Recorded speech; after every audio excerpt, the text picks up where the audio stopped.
Hey, Merlin here. And I'm Brian Selman. Yeah, today in Cool Car Crap Car, we're reviewing what some people thought was crap, and some people think it's so cool, and I think they're adorable. It's a 1973 Super Beetle, and Brian has restored this car, and he has an insane VW collection, and we're gonna learn all about it in this episode. So Brian, she's a beauty. Thank you. You know, and I'm not really an orange person, but this looks fantastic in orange. And for those viewers, yes, I made this tie-dye t-shirt in my art class, and this is the first time I've worn it for this very special occasion. Am I looking a little bit hip, Brian? Well, I mean, it doesn't have a Volkswagen logo on it, but I tried. It looks great for the era. Yeah. So tell us about the 73 Super Beetle. Like, what was different about it? And, you know, basically people that don't know anything about Beetles, what would you tell them? Well, the 73 Super Beetle is just a car that, I mean, the Beetle itself I've always been fascinated with, but I wanted the Super Beetle just because of the different suspension. Like, they put in the McPherson struts for a smoother ride. They created a curved windshield versus the classic flat windshield, so that you had 43% more viewing area. And now your spare tire sits flat in your trunk. Yeah, why don't you open that up there? There's no spare tire. It's missing. It's on the yeah, bottom, right? Pick-a-pop, but Pick-a-pop. But underneath the pick-a-pop Okay. is the spare tire well. Okay. And then here's your fuel tank. Ah. So in the classic Beetles, you had your spare tire sitting upright. Okay, and it also pressurized Oh yeah, the so windshield wipers? The windshield wiper fluid. tank was pressurized from the spare tire. So you had to run it at 80 PSI, or keep 80 PSI in your spare tire, so you had enough air for your emergency. Oh, that is so funny. But yeah, and then they also changed the bumper styles, like where you used to have the round chrome ones. Now you've got these more bold square ones. Okay. And another thing I really liked about the 73 is that it came with a factory sunroof. Like, I mean, they had them in earlier years as well, but it was just a really great feature that I wanted to have in the car. The other thing that you notice on these cars is the 73 or the Super Beetle is this extra piece of wide chrome here. Ah. That's not on a classic of any sort. So. Okay, and would this also be part of that, or is that just the adding of that? They still had all the skinny part. The skinny part, but they didn't have this wide strip. So that's a giveaway that it's a Super Beetle as well. Ah, okay.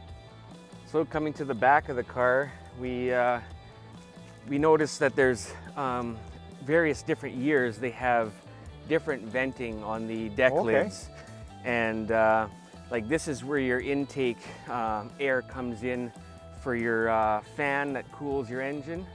So it's all in the fan shroud, which is underneath. This is your fan in here, and it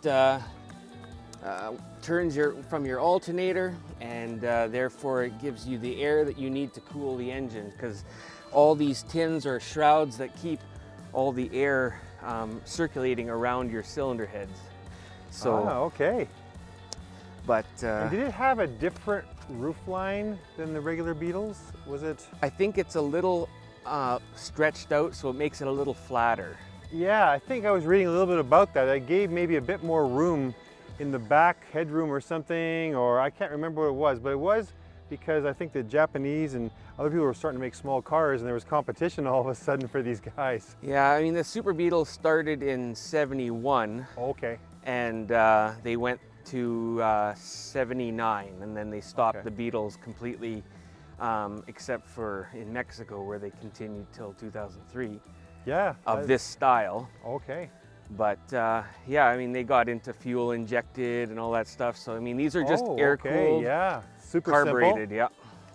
And it's basically a vehicle that you're supposed to be able to basically do all your mechanics with just a couple wrenches and generic tools. Like, it's supposed to be designed for the people, like they said, the people's car.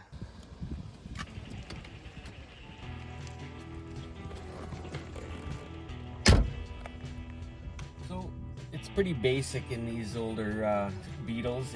You basically have your speedometer.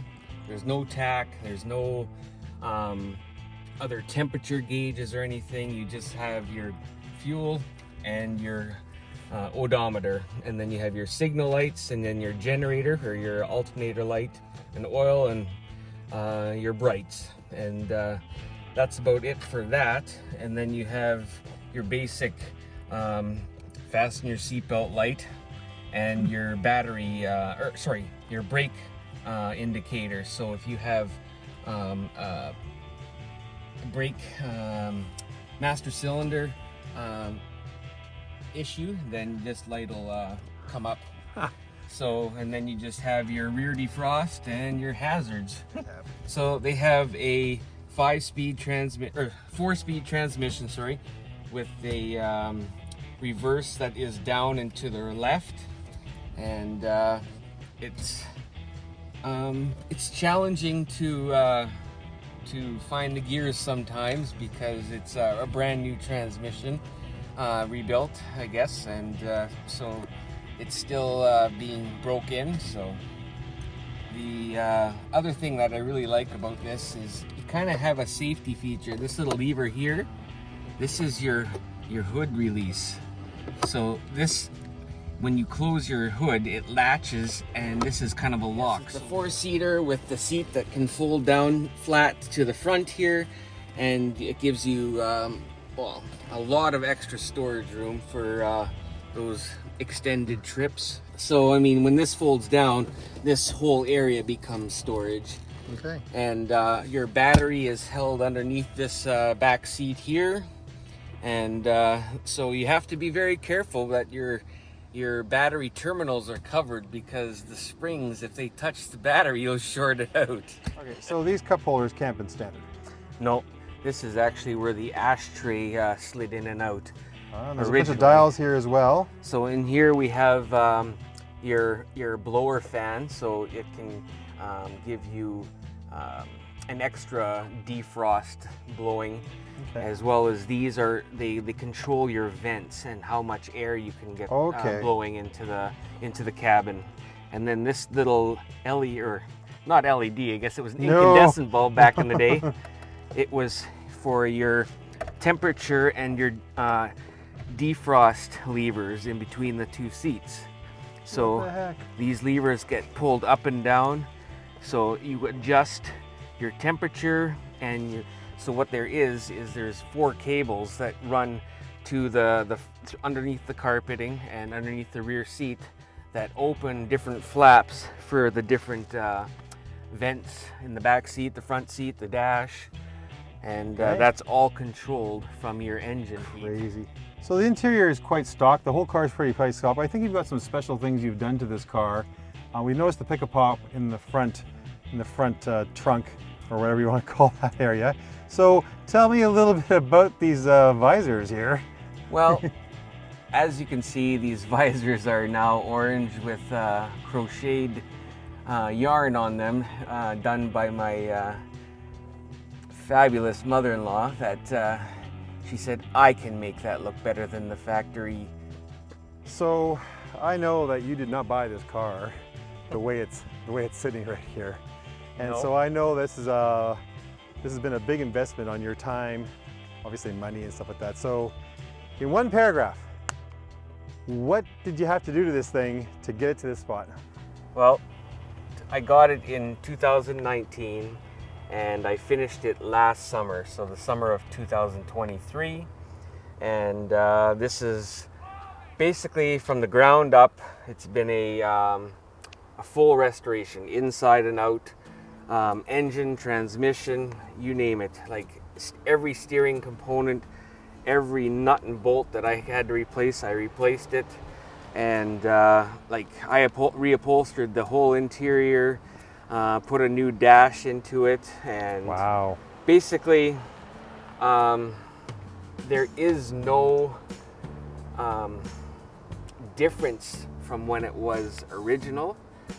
It's just been refurbished with either newer parts, or they've been refinished and reused if Okay. they were in a good enough condition. So I mean, I picked it up in Kelowna, BC, and I traded it for a Mini Cooper, and I was more than stoked, even though my Mini Cooper was pristine, and I brought home, what would you say? What did you call it? A crap car? Oh, It looked like crap at the time, but there you go. So cool car, crap car. It was crap car. Now it's a cool car. that's exactly. That's our spin on the name. We can do this. Yeah. So, but now I've just basically, for the personal touches on it that I've done is I have increased the engine to a 1.8 from a 1.6. I tinted the windows. So instead of having the color a little bit. So instead of being 46 horsepower, which the original one was, I think you were saying it was I'm closer. about 80 right now. It hasn't been dynoed or anything. I mean, that'd be kind So of the cool the drag strip is next for the Volkswagen, right? Yeah.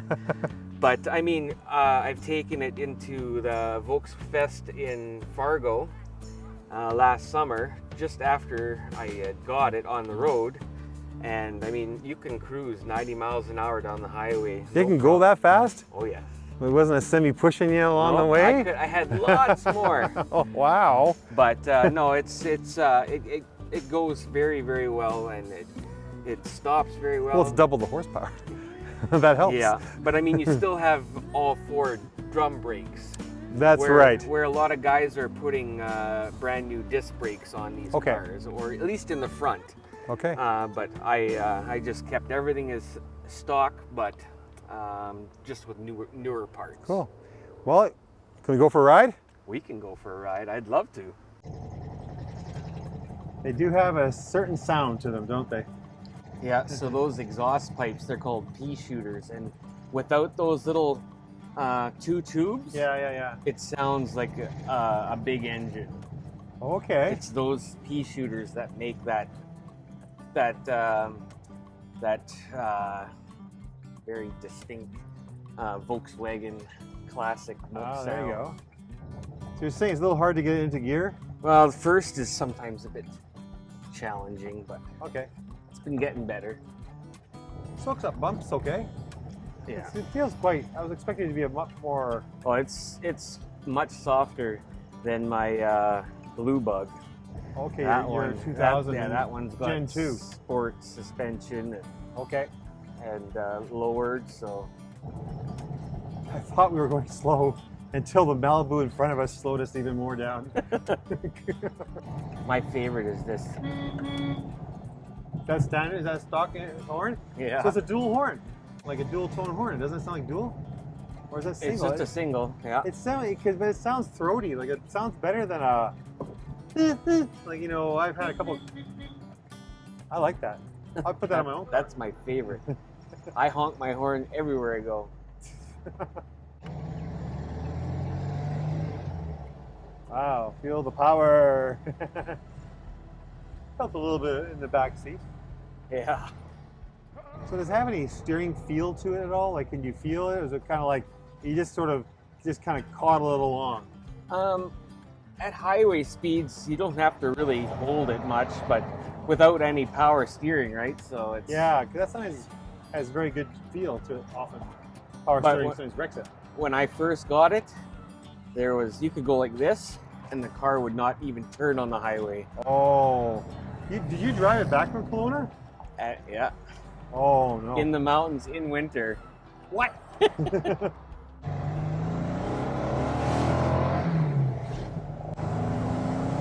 at it go. This car was originally purchased or sold in Washington State. Oh, okay. So it's an American. American. Miles per hour around Yeah. the side. Okay. That's not uncommon for a lot of cars.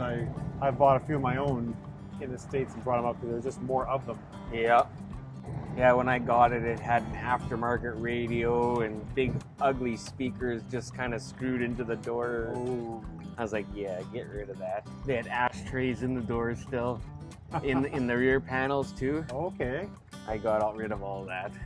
But when you buy them, they still have the cutouts, but you just have to cut them out if you want to put the ashtrays in. Oh, I get it. It's like a car you'd buy at IKEA. Yep. Am I pretty close on that? The kits, like the carpet kits and all that stuff, I mean, they're all unique, but you can get them in all the different colors, but then you can get custom made ones too, and that's like big bucks though. Yeah, I think it's still a big market for people upgrading these cars. Oh, it's crazy. The price of classic Volkswagen Beetles and buses or Westphalias now, like. Yeah, so what would something, if you wanted to sell this, not that you want to, but what would you ask for it?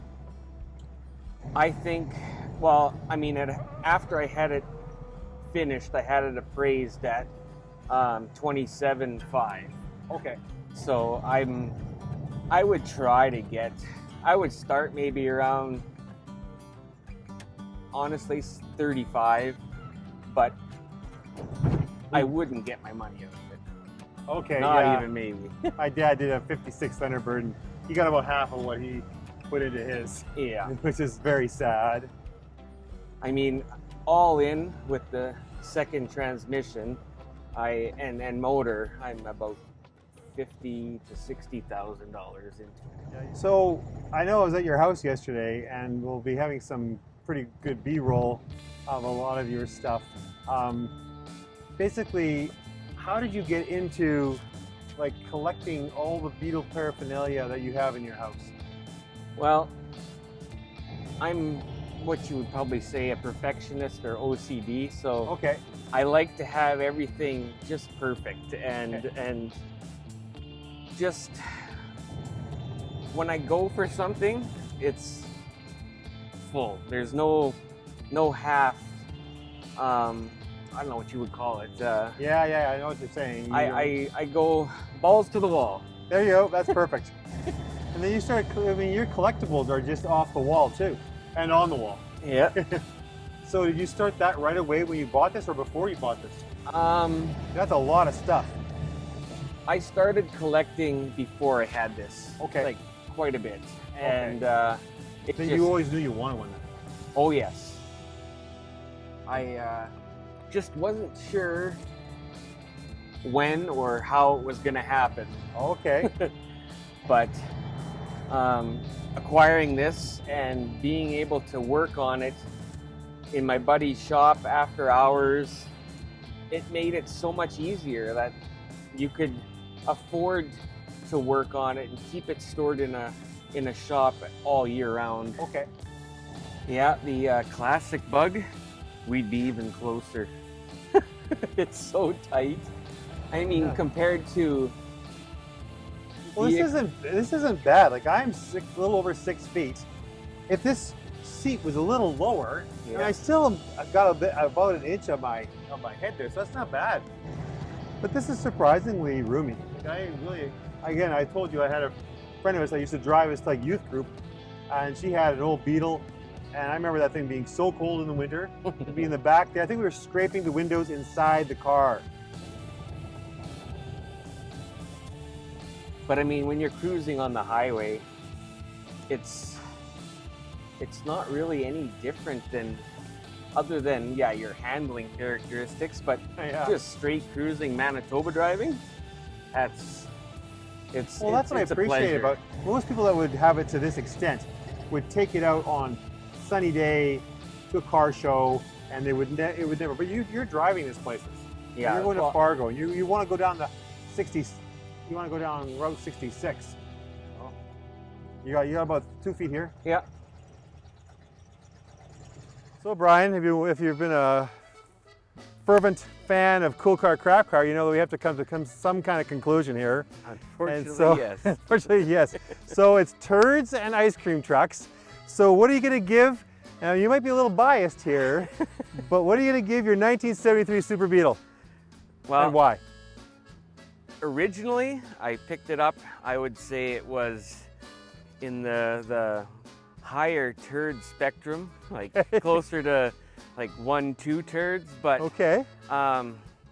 after I've done what I've done to it, and there's still a little bit more, so I'd say it's probably 4 ice cream trucks right now. Only 4, wow. And I was gonna go 4 to go a little under you because I love looking at old cars. I don't like driving old cars. I love to see them. I like, you know, to view the beauty of the curves and the interesting design elements in the car. But I'm a kind of like tight suspension, Recaro seat. I get that. Kind of car, so I don't like driving them very much unless I'm driving them for someone to see them. Yes, but you have to remember, I do have a Golf R for my true. daily. That is true. So I'm also going to give it 4 and taking a little off because the Germans just didn't have the handling down like the Porsches did at the same time. No, How's I'll that? give you that. Yeah. I'll give you one off there. Yep. There we go.